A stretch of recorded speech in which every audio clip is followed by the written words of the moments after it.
Hello there, friends.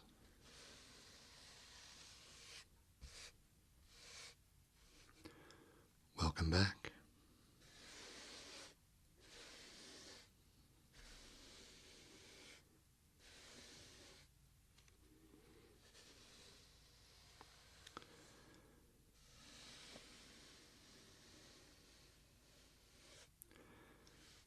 Some of you might remember that months and months ago, I told you that we would eventually take a second look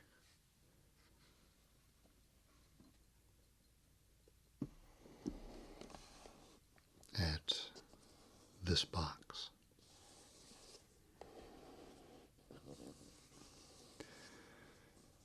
I said that there were some other interesting things in this box that might make for a good show and tell video down the road.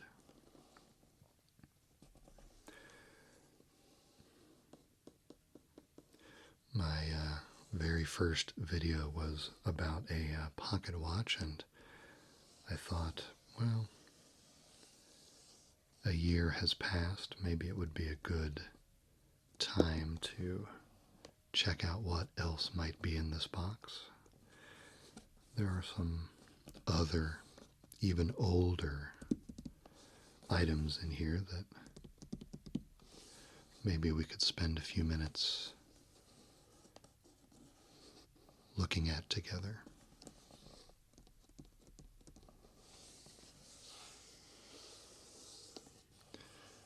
Let's see what's in here.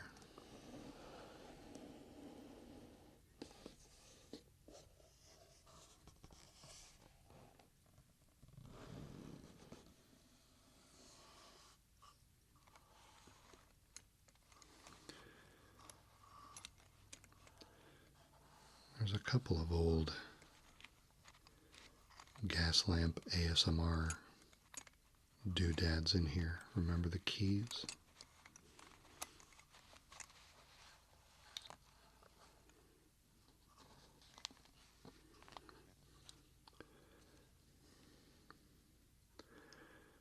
Here's the good old watch from the first video. We might use it for comparison later, so we'll set it aside.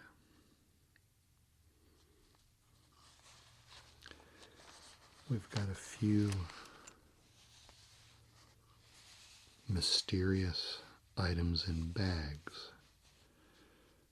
I think we'll need to take a closer look at these.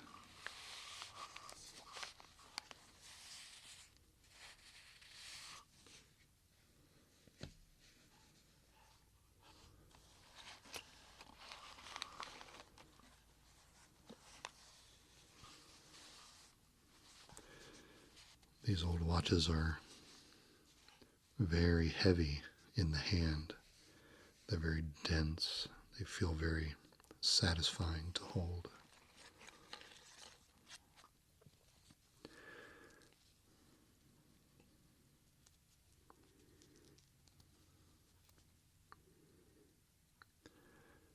Then I have a couple of very small keys. Seem kind of out of place with watches, or do they? We'll have to find out why these are significant.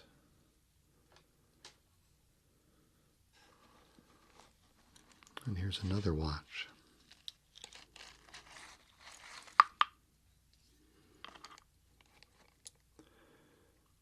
This one will come in handy because of the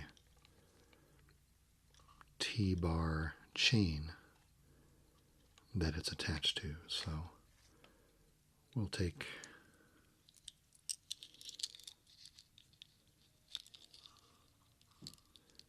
it out of the box too.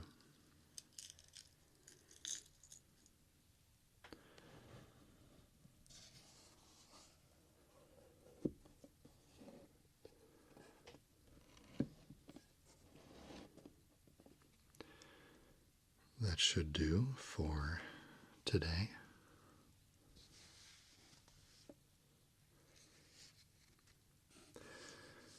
So what about these mysterious items in the bags?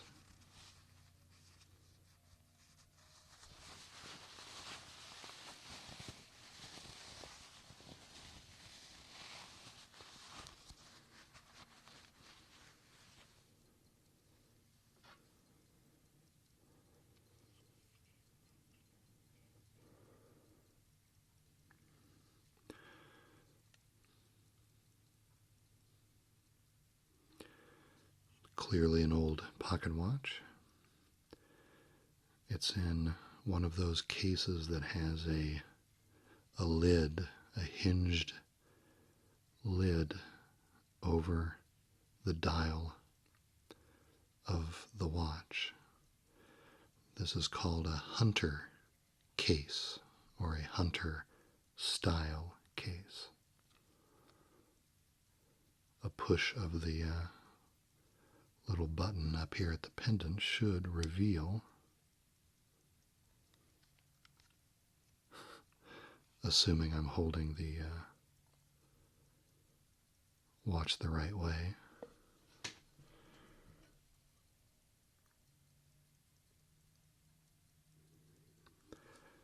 reveals a handsome watch underneath.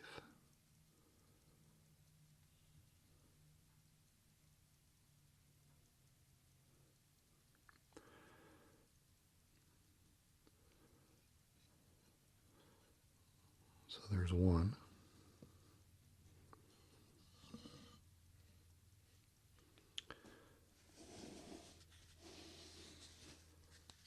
Let's see what we have here.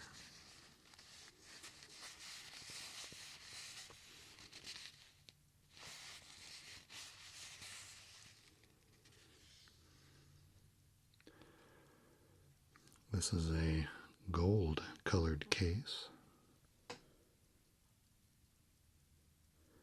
It's very shiny and textured.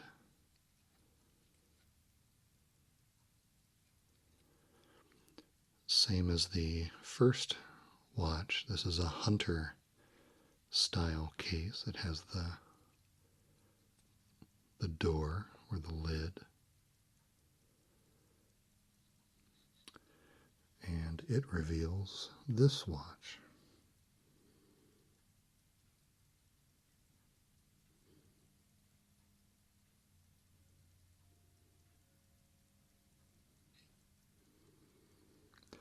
Look how shiny the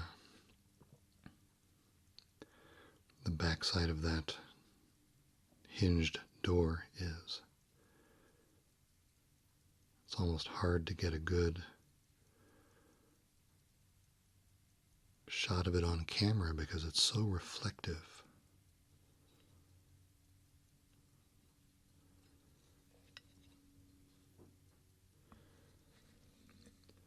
So there's two.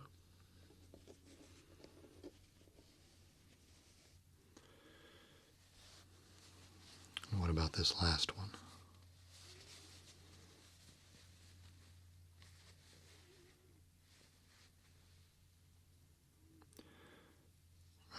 This is a slightly different presentation. This does not have a hinged door over the dial. This case is similar to the case in the watch we looked at a year ago. This is called an open-faced case and an open-faced movement. Well, and looky there.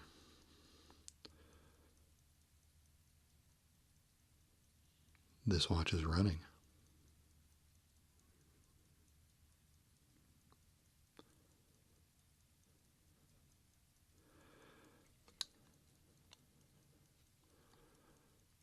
A little decorative crest on the back of the watch. This is very typically the kind of thing that you would engrave some initials in, perhaps.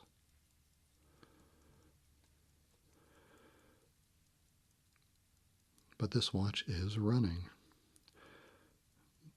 This is more impressive when you learn how old these watches are.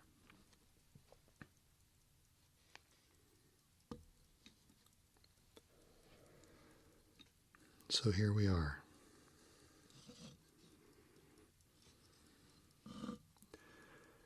Three watches for a show and tell today. So why are these watches interesting? To me, at least. These watches were kind of the centerpiece of a very small collection that I tried to put together in the late 90s and early 2000s, shortly after I had this watch repaired. I had this one brought back to life in 1997, and I was really excited about pocket watches and the way my personality works. When I get excited about something, I get really deep into it for a period of time and try to learn all I can. Since this watch from my childhood, was made by the Illinois Watch Company, I pursued that company for a little while longer and bought more Illinois pieces. And these are the three oldest ones that I found. And they have some very specific things in common. And perhaps the most interesting is that all three of these watches were made in the first year that the company was making watches, the year 1872. So that means at the time of this video, these watches are 145 years old. And this one here, since I wound it just a bit right before the video, is happily ticking along 145 years later, still keeping time. Isn't that amazing? I can't help but wonder what other sort of daily carry convenience item that we might use today will still be operational in 145 years. So all three of these watches were made in the first year of production from the company in 1872. So why don't we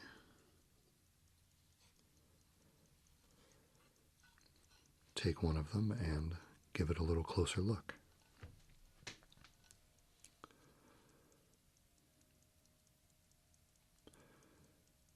Now we've seen how the front of this watch opens by pressing the little button, and you can see the little clasp here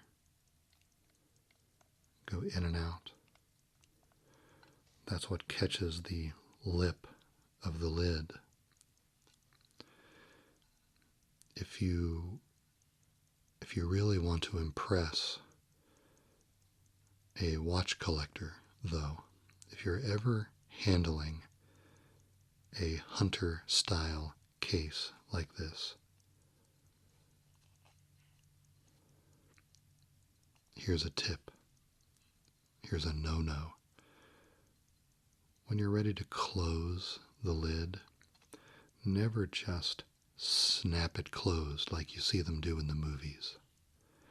That's actually really hard on the clasp and will eventually make it so that the the lid doesn't close tightly anymore. Instead, press on the pendant again, on the little button, when you're ready to close the watch. And then let it back up.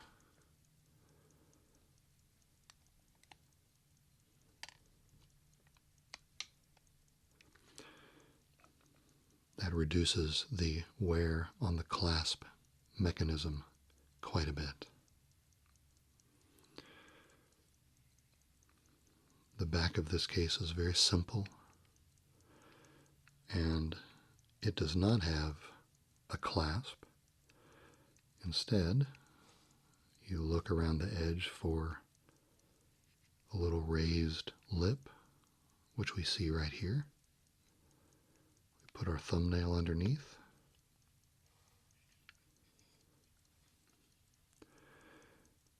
And we see that this case has a double set of hinged doors for the back of the movement. That means we should be able to see another little lip or opening, which is right there.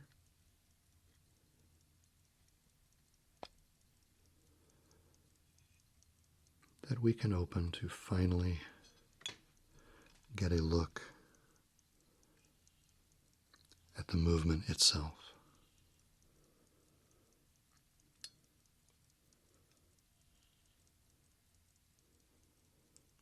And there it is.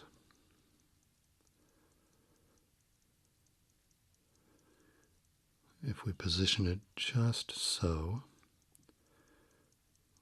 we should be able to make out the various things that are written on the movement. And I suppose the most important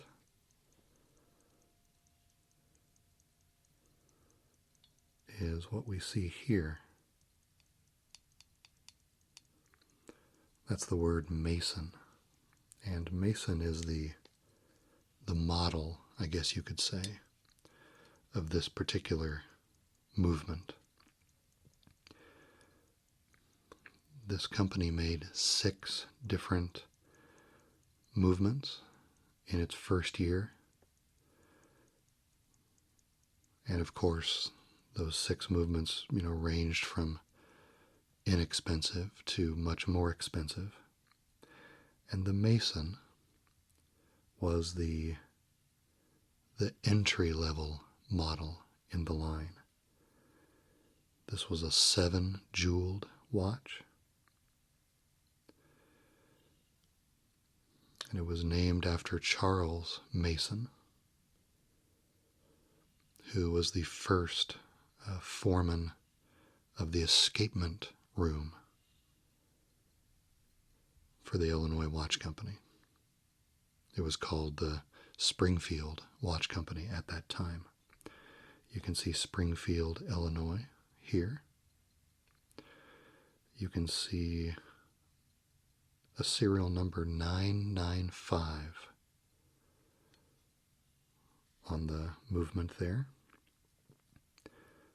So this was within the first 1,000 movements that they made in 1872.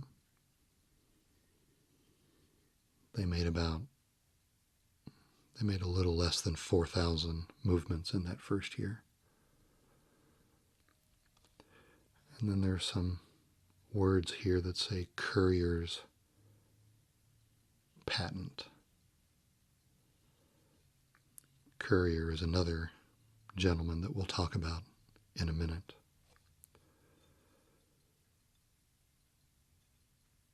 There's something very simple about these early movements. You can see that there's some very nice design work here, but the rest of the plate is very simple and undecorated.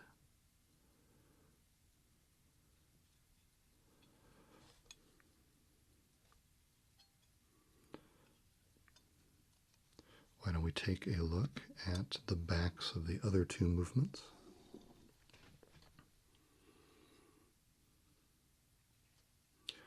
We're going to close this, and we remember our rule. This particular case has not been so lucky. If I press on it when it's closed, you can hear it click.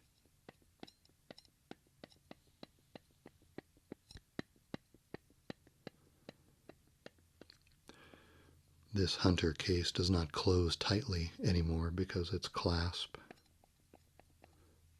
has been used a little too harshly over the years. And you can hear that looseness.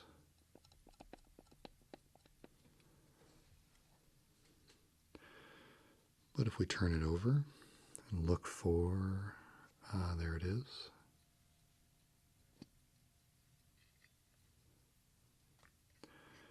We see the double door again. This one's been engraved.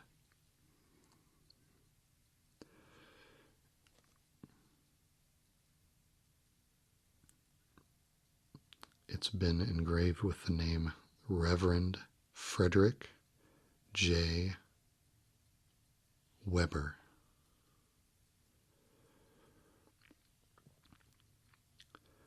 Perhaps this was presented as a gift to this reverend. But since movements and cases were very often made separately and combined at jewelers' shops or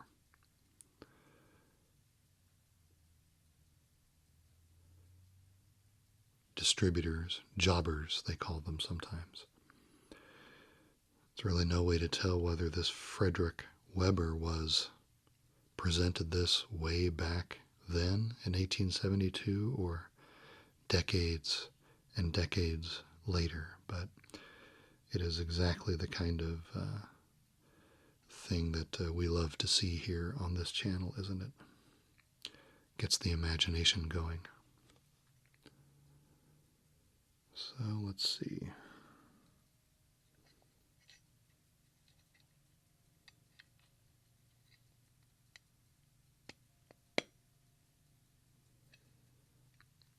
We open the second door,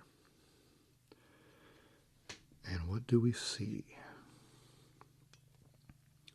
A very similar style of movement. This is serial number 3616. We also see the Springfield, Illinois, and the Courier's patent. But the name on this movement is Hoyt. This was the second from the bottom of the list of 6 movements in terms of affordability and finish. And it was named after Otis Hoyt, who was the first foreman of the train room. Escapements and trains, these are parts of the movement inside, and they would dedicate rooms and teams of people who would just focus on those particular parts of the movement. We see the same decoration here and the same plain plates here. This is because the early movements were all based around the same movement style, and the differences in the price levels were how highly jeweled the movements were and how much labor was applied to adjusting the movements when they were done to keep more and more accurate time. But this was the Hoyt. This was a 9-jeweled movement. And when we talk about jewels, jewels were essentially used to increase the accuracy of the movement by reducing friction. You can see that almost everything in a watch movement is rotational, like the wheels on your car. And anything that rotates has an axle with pivot points on them. And the more friction you can remove from those points, the smoother and more accurately the watch will run.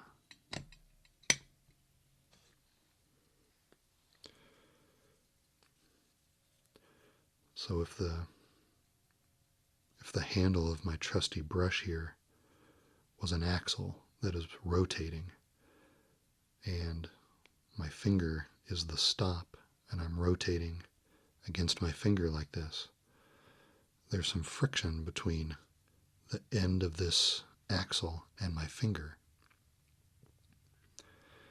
So if I install a hard jewel right here in my finger, and I put the tip of the rotating axle against the jewel, it rotates much more smoothly because the jewel is so hard, and it doesn't wear away as fast.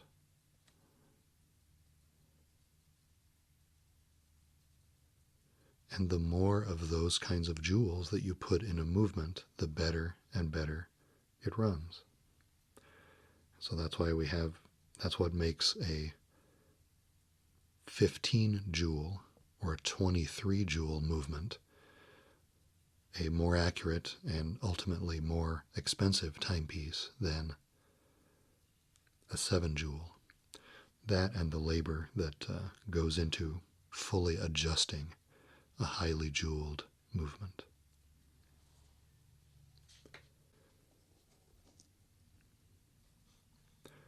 So what about this last one?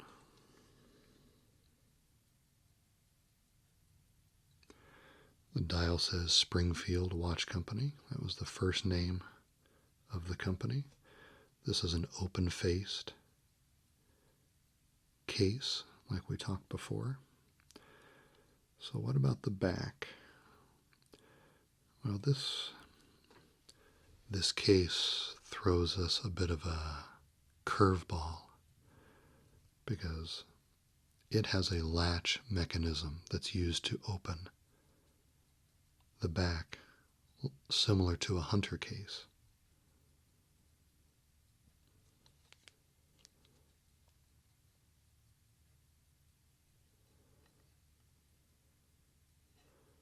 Like so.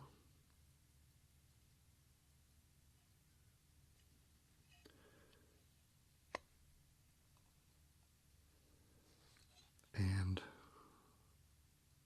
like so.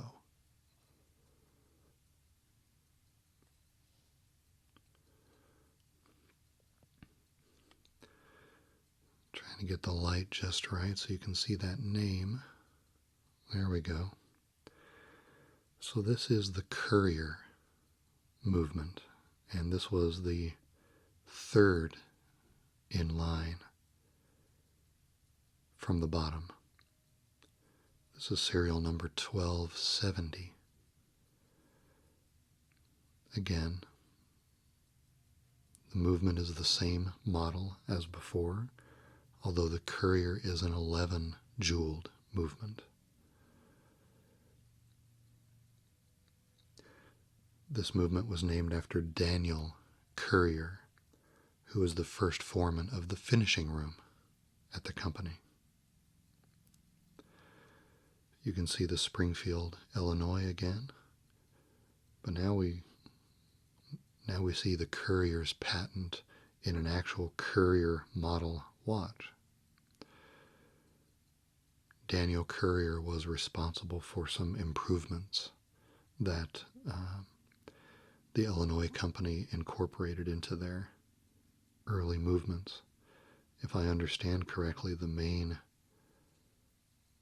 improvement had to do with the ability to access the mainspring which is right below this, without having to take the entire top plate of the movement off. I think that's what this little piece here is all about. It gives you access to the mainspring without taking the entire top of the movement off. That was one of the things Courier's patent brought to the design.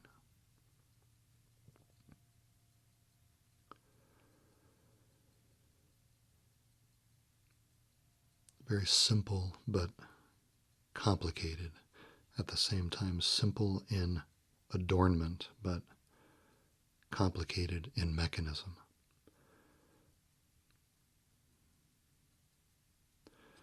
And this case features a very thick crystal. Look how thick that is.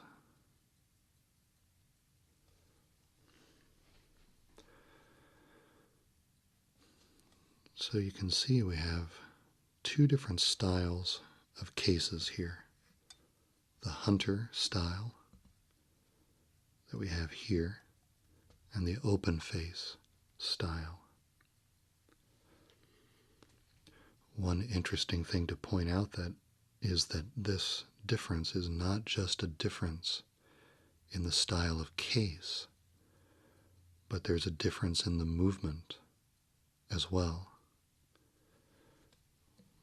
And it's a difference that modern makers of throwaway decorative watches always get wrong, which I'll show you in a minute. Let's compare the two by looking at this open face first. This is an open face case, which means it doesn't have a door, but it's also an open-faced movement. The movement is made to be installed in this style of case.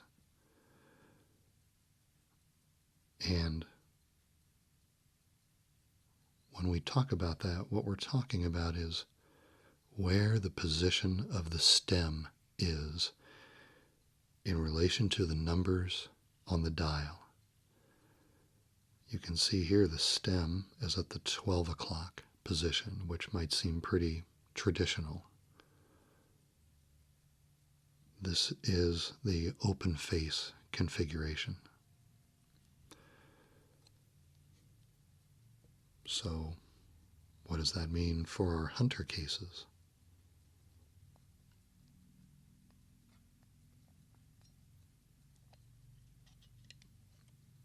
I did it again.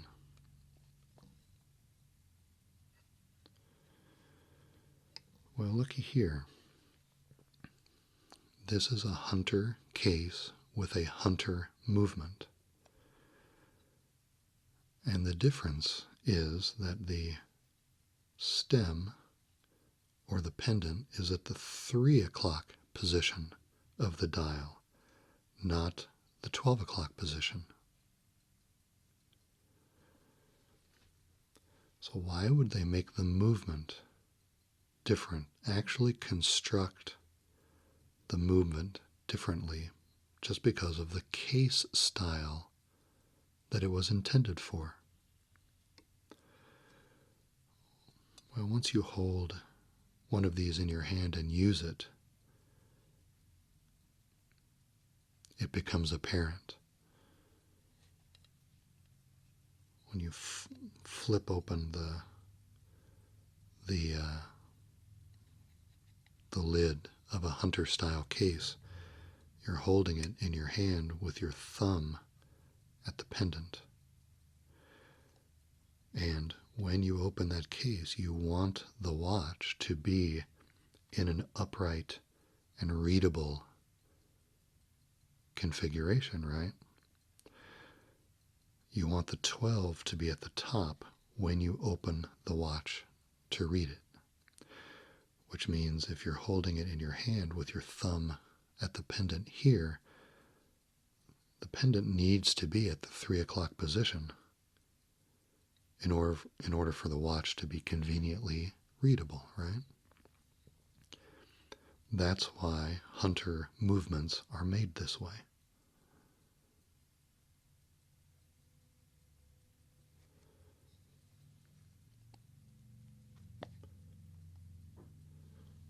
We can look at an interesting counterexample with a newer watch.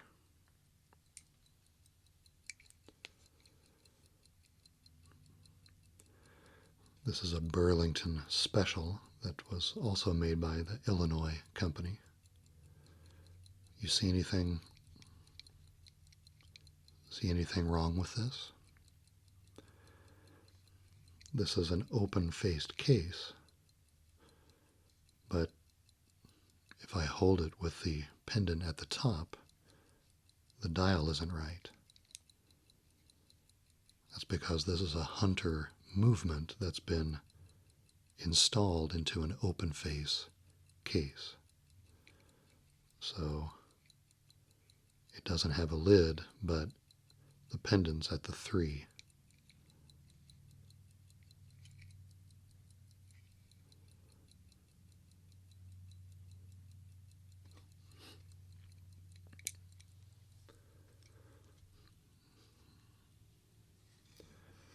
That's the difference between the hunter style and the open face style of movements.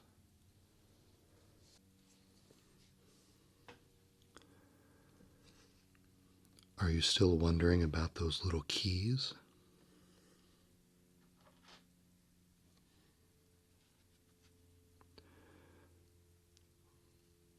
If you've been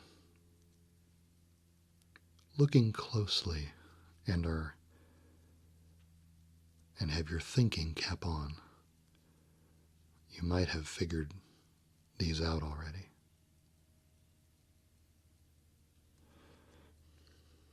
Let's take a closer look. Here's that watch from the very first video.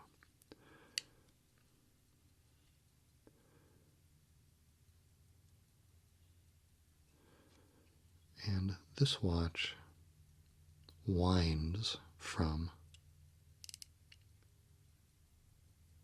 the pendant. You can hear it.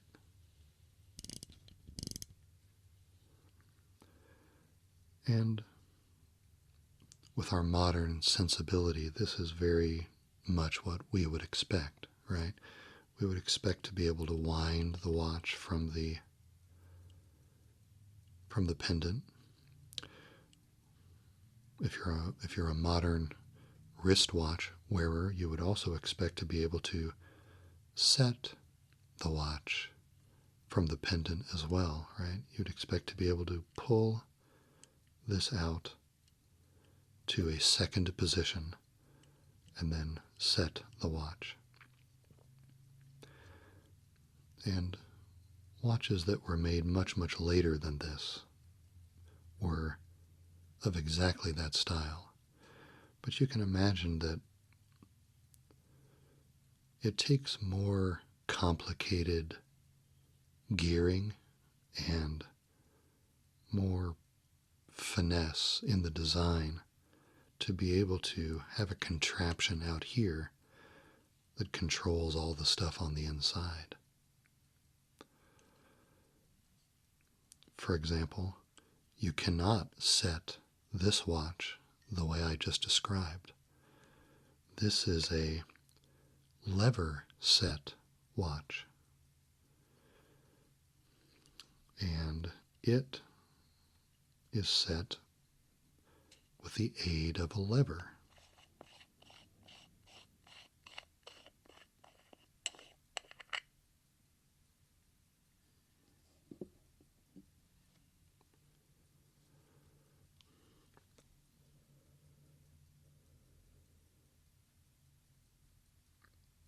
See this?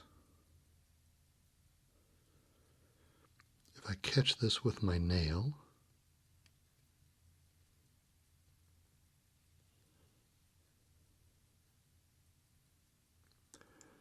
and pull it out like so,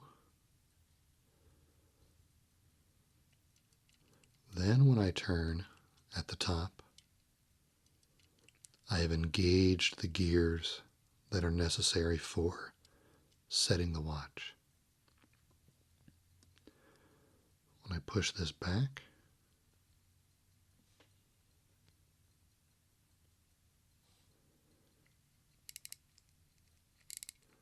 now it is in winding mode again. This is an example of, I guess you could call it transitional technology between being able to fully operate the watch from the pendant and where the technology started back in 1872, which we'll talk about now.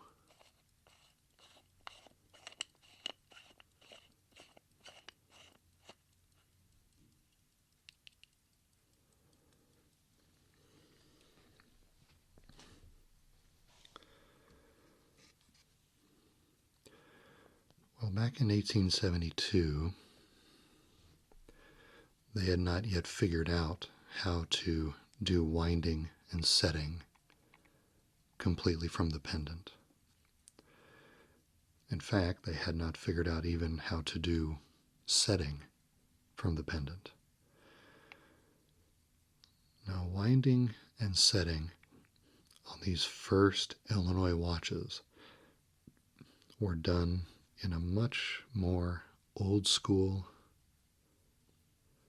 dare I say, low-tech way.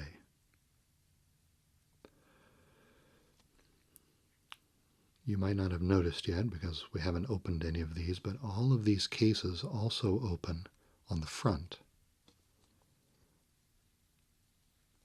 Let's see if we can get this one open. This might be tough.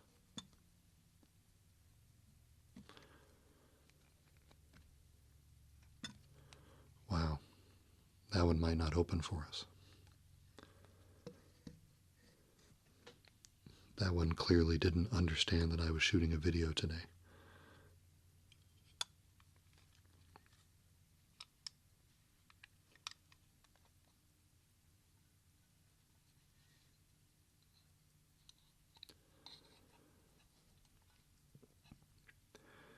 So, the front of this case has a second hinged door that holds the crystal that opens up to expose the dial and the hands.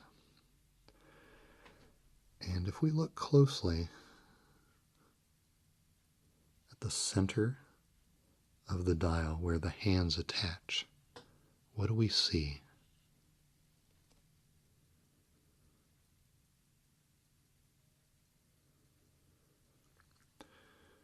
We see a small square lug right at the center.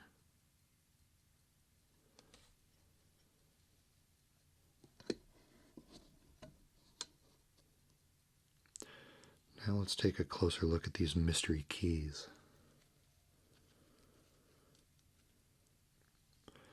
Ignore the very anti-vintage cord that they're attached to.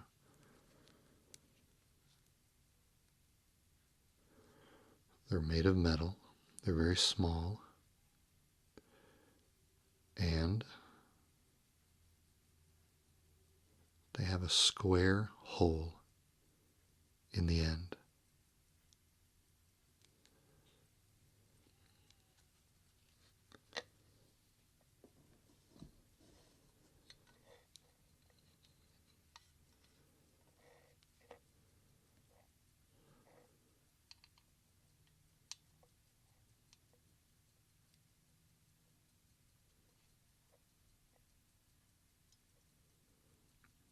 You can see the hand move. Yep. The key was used to set the watch from the front, because in these early movements, that was the only way it could be done. That was the way that made the movement producible, I suppose. I mean, that was the design. The additional complications to do the fancier work from from the pendant just had not been designed or produced yet.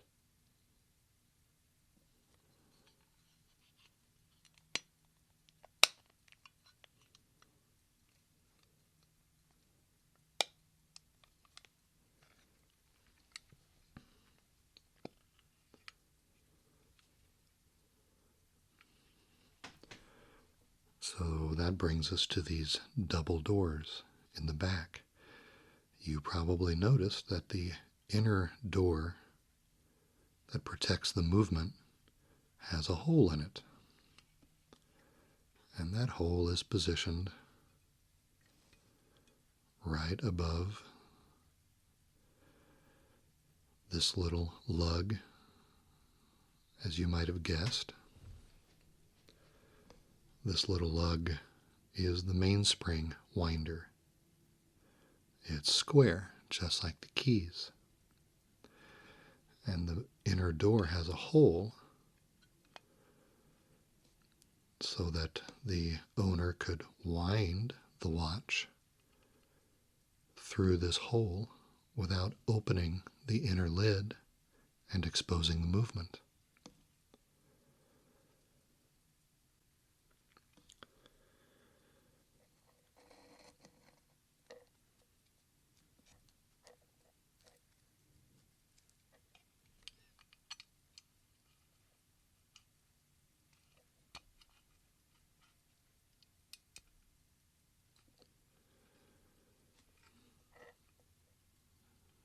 And that's how it was done.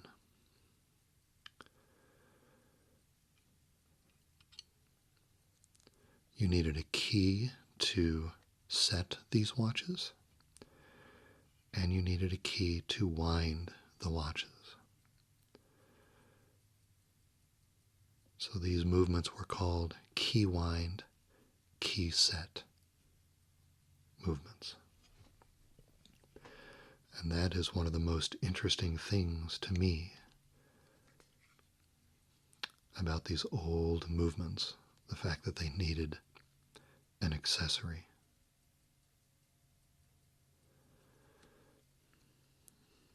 Of course,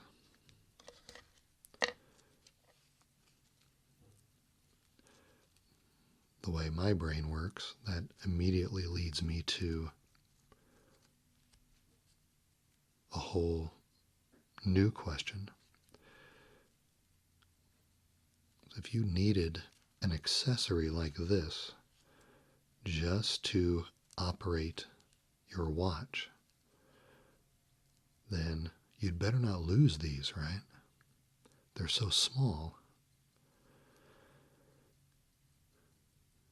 This is not the kind of thing that you can just substitute with a pair of pliers.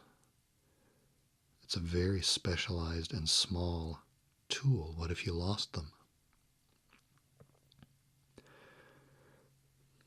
I'm going to guess that the forward thinking and the prepared watch owner of the late 1870s probably had several of these keys. But my guess also is that these keys were very typically used as a fob on a chain, just like the one we pulled out of the box earlier.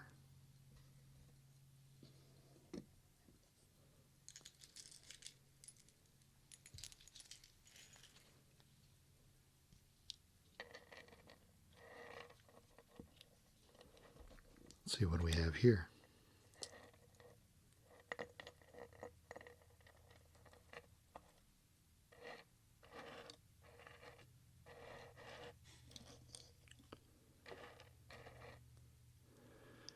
Here's a slightly smaller and slightly newer Illinois watch on a T-bar chain. So you think about all the times in movies that you've seen a man in a vest wearing a pocket watch. Let's see if we can position this.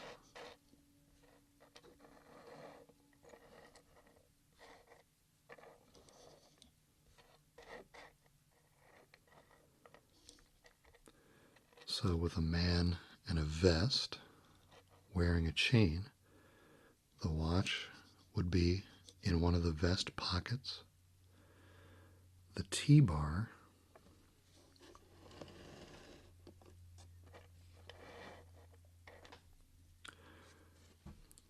goes through one of the buttonholes on the vest, which makes this chain drape in a nice arched shape, and then leaving this part of the chain to hang down. And this is where the fob would be. The fob was generally decorative, such as this Canadian penny. But I'm going to guess that a lot of watch users hung their watch keys from their T-bar chains, or at least hung a spare here just to make sure that anytime they were out wearing their watch with their vest, that they always had a key close by.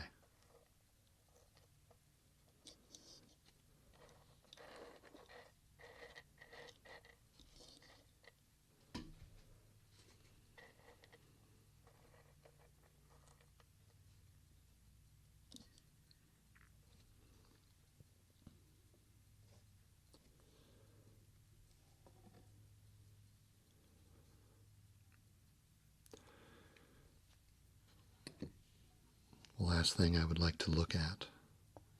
It's a very interesting little detail, but we like noticing the little details here, right?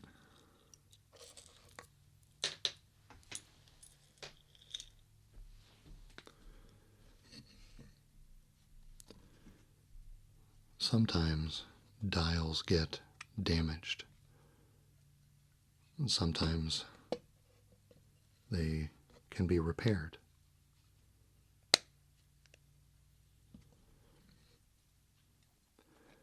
I think if we compare these dials to each other,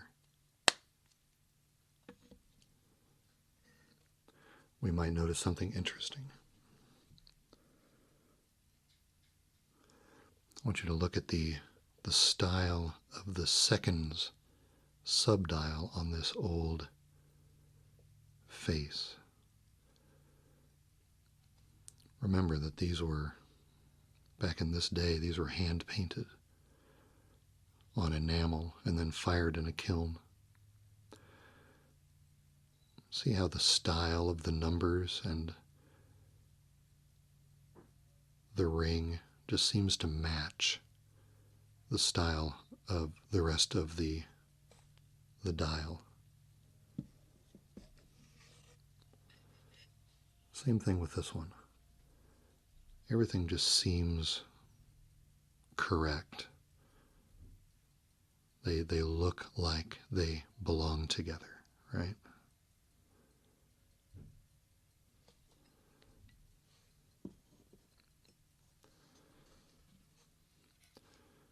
Then there's this one. Look at the style of the numbers in the seconds subdial here compared to everything else.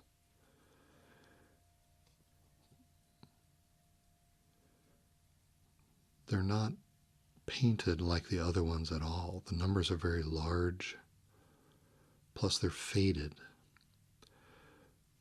The paint on all the rest of the enamel is very sharp and black still, but these are very faded.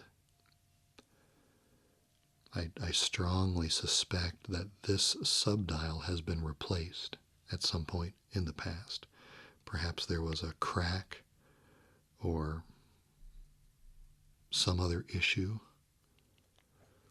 with the subdial that caused a previous repairman to replace it with this one.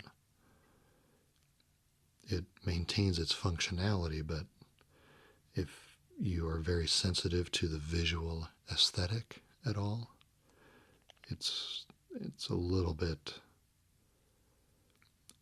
just a little bit jarring. You can see the difference.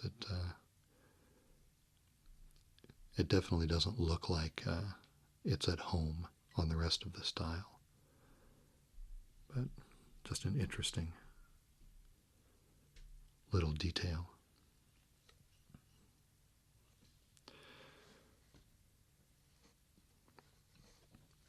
So why don't we wrap this up by giving one of these movements a listen. And we should pick the Courier, the 11 jewel. Is it this one? I've already forgotten. Yes, here's the Courier. Let's give this mainspring a couple of winds and hold it up to the mic and listen to what a 145-year-old watch movement sounds like.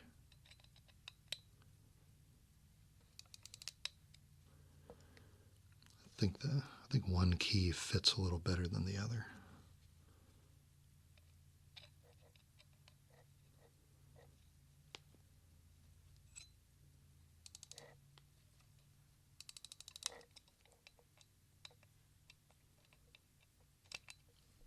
I think I had it right the first time.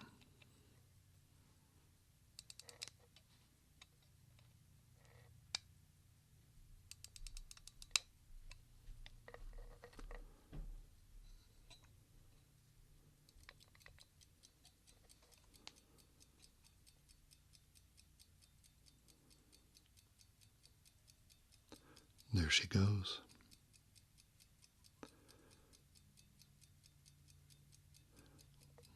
The mics are a bit out of frame, so let me hold the watch up to it and see if you can hear, okay?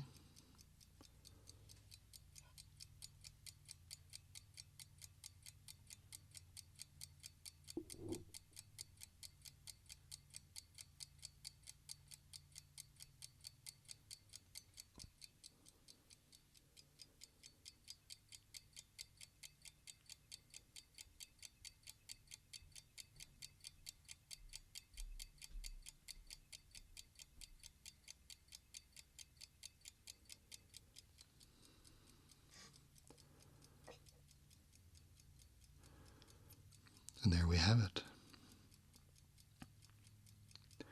3 key wind, key set watches from the Springfield Watch Company's first year of operation, 1872.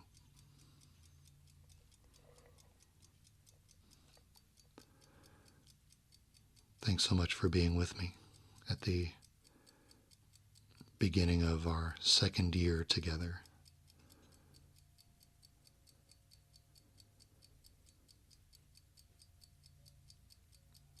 We're going to fade out on this wonderful vintage movement running, so I will bid you farewell. Please take care of yourself. Take care of each other. Smile. Do good work, and I very much look forward to seeing you next time. Bye-bye.